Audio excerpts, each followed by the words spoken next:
Eu quero ler com você a palavra do Senhor que se encontra em 1 Coríntios, primeira carta de Paulo aos Coríntios, capítulo 13, e nós vamos ler o verso 13 de 1 aos Coríntios. Amém? Diz assim a palavra do Senhor: assim permanece agora essas três: a fé, a esperança e o amor. O maior deles, porém, é o amor. A fé que Deus nos deu, ela cobre áreas, lugares da nossa vida, do nosso ser, onde o amor ainda não governa. Tem lugares da nossa vida que o amor ainda não governa. Eu não estou falando do amor de Deus, eu estou falando do nosso amor. O nosso amor por Deus. Eu estou falando do nosso amor pelo Senhor e do nosso amor pelo próximo. Eu estou falando do primeiro mandamento, o maior mandamento de todos: amarás o Senhor seu Deus sobre todas as coisas, acima de todas as coisas, e o teu próximo como a ti mesmo.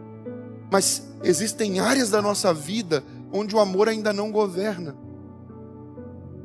E essas áreas onde o amor ainda não governa, Deus manifestou a fé, nos dando ela gratuitamente pelo sacrifício de Jesus Cristo, nosso Senhor, pela manifestação do Espírito Santo. Ele nos deu a fé para que as áreas onde o amor ainda não governa, a fé alcance e nos traga consciência de Deus. Sabe, lembra quando eu ensinei para você aqui, guiado pelo Espírito Santo de Deus, que a lei é para as crianças e a honra é para os maduros, é para os adultos? Isso é uma realidade. A lei é para as crianças, porque as pessoas cumprem a lei por medo. Por isso que a Bíblia diz que a lei é o aio. A lei no Antigo Testamento era o aio. E o que é o aio? O aio era aquela pessoa, era o tutor. O aio era a pessoa que ficava responsável pelo menor até que ele completasse a maioridade e pudesse assumir a herança que a ele pertencia. Então a lei era o aio de Deus, era o tutor de Deus sobre nós, para nos manter na linha, para que nós não nos desviássemos do propósito de Deus, para que então pudéssemos, ao amadurecer, nos tornarmos receptores da herança que nos pertence. Agora, quando nós compreendemos que a lei impunha para nós coisas que nós deveríamos obedecer, e se não obedecêssemos estávamos mortos, estávamos perdidos, e aí por isso fazíamos, e alguns ainda fazem por medo. Alguns cultuam a Deus por medo de ir para o inferno. Alguns oram por medo de Deus os punir, ou de ir para o inferno, ou de as doenças os alcançarem. Alguns leem a Bíblia por medo de Deus, por medo de alguma coisa acontecer, por medo de, se não cumprir a religião, algo de ruim vai acontecer. Alguns prestam culto a Deus, se reúnem nos templos por medo. Se eu não for adorar a Deus, Deus vai me punir. Se eu não for adorar a Deus, Deus vai me cobrar. E sabe, se você vive debaixo da vara, debaixo de açoites o tempo todo, você se desvia um pouquinho. Eu não estou falando de desviar, de sair da igreja e ir para o mundo. Eu estou dizendo se desviar da conduta cristã. Você se desvia um pouco. Você deixa de fazer aquilo que Deus chamou para fazer. E Deus vem te açoitando, te punindo. Aí são lutas, dores, aí vem dificuldades, problemas. Sabe, coisas terríveis acontecem. E você fala assim: meu Deus, se eu dou um passo fora, Deus me pune. Eu tenho que andar na linha, eu tenho que andar na linha. Sabe, isso é um sinal de que você ainda não o serve por amor e honra.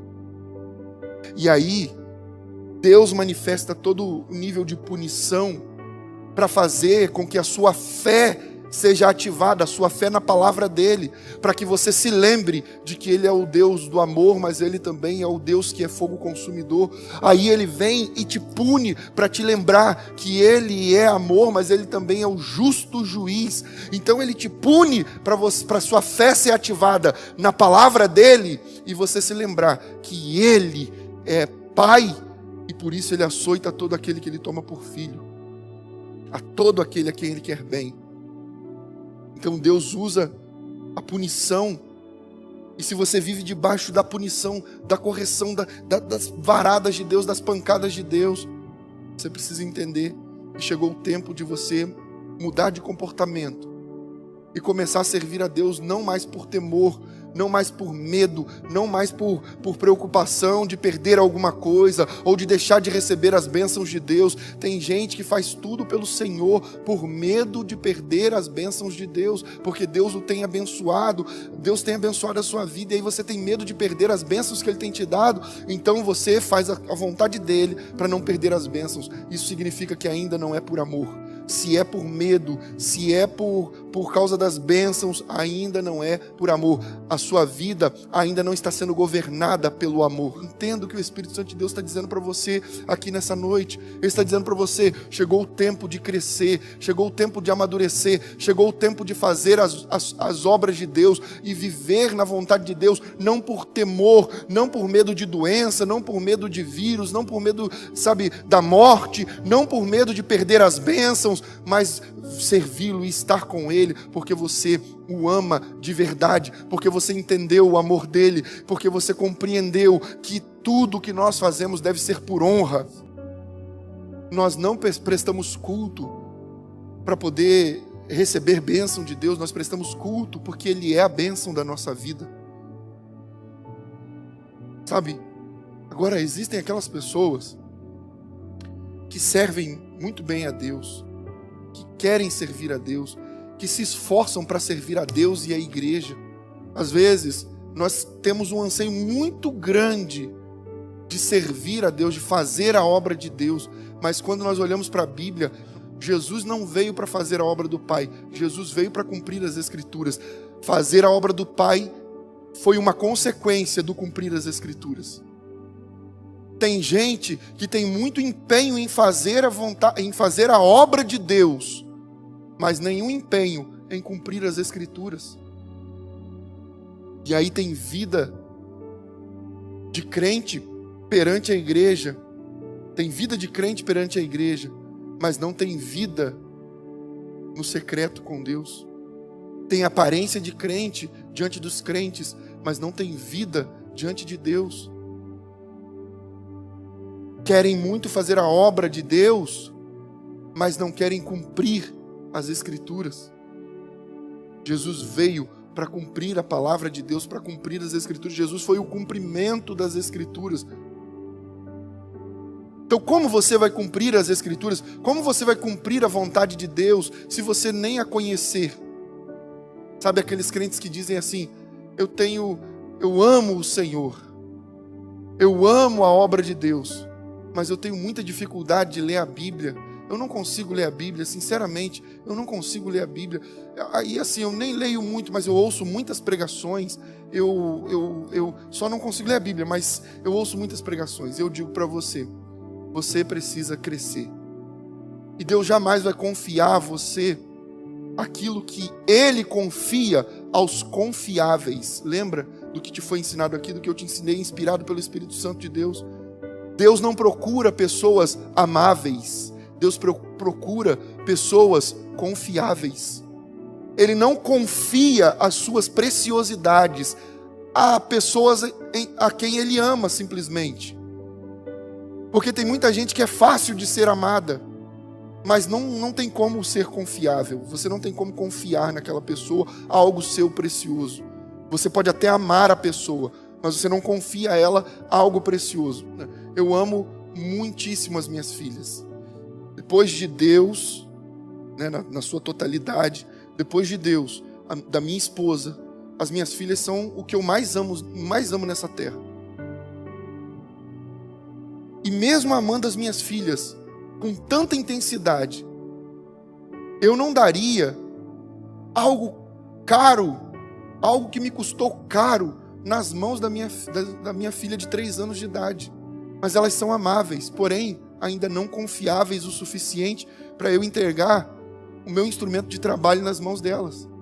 A Mariana, se ela pedir, ela nem pede, porque ela já sabe que não vai ser emprestado, mas se ela falar: papai, me empresta o seu tablet, eu digo: não, eu não posso te emprestar, você é pequena e se você deixar o tablet cair, ele vai quebrar. Então ela é amável e ela é amada, mas ela ainda não é confiável o suficiente por ainda não ter consciência e maturidade para entender o quanto isso custa e o quanto de cuidado se tem que ter. Deus jamais vai confiar as preciosidades dele a pessoas infantis, pessoas que ele ama e ele dá provas de amor, pessoas que dizem que o amam e ele acredita no seu amor, mas enquanto você não se tornar alguém confiável, não espere que ele confie coisas a você. E o que você precisa observar é, se Deus estava confiando e começou a tirar de você aquilo que ele confiava na obra dele, nas coisas dele, é sinal de que você precisa muito amadurecer. Muito, muito. É sinal de que ele enxergou no seu coração aquilo que o seu pastor não vê, que o seu marido não vê, que a sua esposa não vê, que os seus pais não veem, que os seus filhos não veem. Ele enxergou. Sabe? O propósito de Deus para nós já foi revelado aqui. Deus quer que nós manifestemos a natureza divina. Mas enquanto as áreas da sua vida que ainda não estão governadas pelo amor continuarem sendo governadas pelo medo, e Deus tiver que ficar ativando a sua fé na palavra dele para você se lembrar do seu compromisso, do seu dever com ele, de quem ele é, do quanto ele te ama, do quanto ele fez por você, do quanto ele é severo com os que seguem um caminho diferente do que ele ordenou e direcionou. Enquanto você tiver que ser ativado na fé para lembrar dessas coisas, para você voltar a ser e fazer o que você fazia antes, não espere que ele confie a você as preciosidades dele. Você crê que é Deus quem está falando aqui com você? É Deus quem está falando conosco aqui. Deus falou e está falando com pessoas em várias áreas. Entenda isso. A fé cobre as áreas da sua vida em que o amor ainda não governa.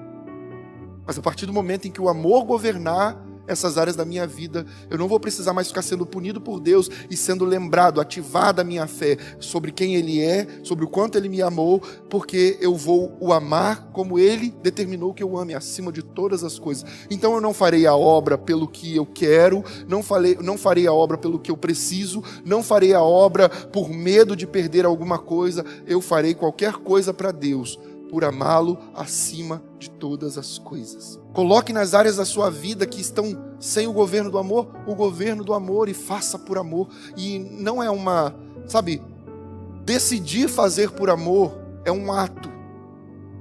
Presta atenção nisso. Decidir fazer as coisas de Deus por amor é um ato. Eu decido fazer, eu decido a partir de hoje fazer as coisas de Deus por amor. Mas fazer as coisas de Deus por amor é um processo. E processos não acontecem de uma hora para outra. Processos acontecem. Entre nesses processos a partir de hoje. E o amor governará todas as áreas da sua vida.